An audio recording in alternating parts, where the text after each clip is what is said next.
This is an excerpt from my book, Alethea's Dreams. It comes from a story titled Las Hijas de Mañana. Lupe and Cynthia had a wild childhood, in the way that children today could not even imagine.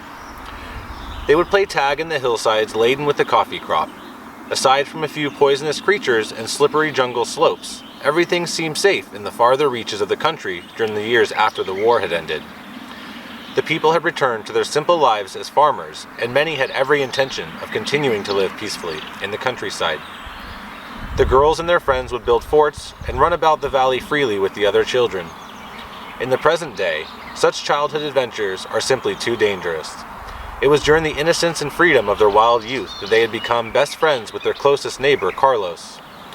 Carlos was the son of their father Pedro's best friend.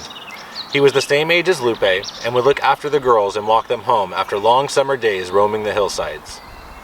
Pedro's family considered Carlos not only as a neighbor and friend, but as someone whom they could trust and rely upon.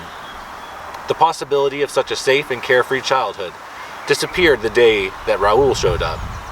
Raul had been making his money by violently manipulating farmers to grow the crops for, poor peasants to do the processing of, and orphans to conduct the smuggling of illegal narcotics through the neighboring valleys and out of the country. The more success he found, the more guns he was ultimately able to acquire, and the more frequently he found the need to use them in order to maintain the power which he had violently grabbed for himself. His sudden presence led to many eager young men looking to make a name for themselves, being convinced that their best path forward in their life journeys was to join his organization and cooperate with his agenda. His reputation had also produced a number of people who would like to see nothing more than his body in front of them, void of life. These skirmishes became a part of doing business, not only in El Salvador, but most unfortunately, they echoed throughout large swaths of Central and South America. At first, the deaths caused alarm, because they shattered the rural peace of the post-war countryside. As the gangs gained organization, they gained territory, and more importantly, they gained reputations. Violence in the cities and town centers became normal again. In response, the police tried to eradicate the gangs.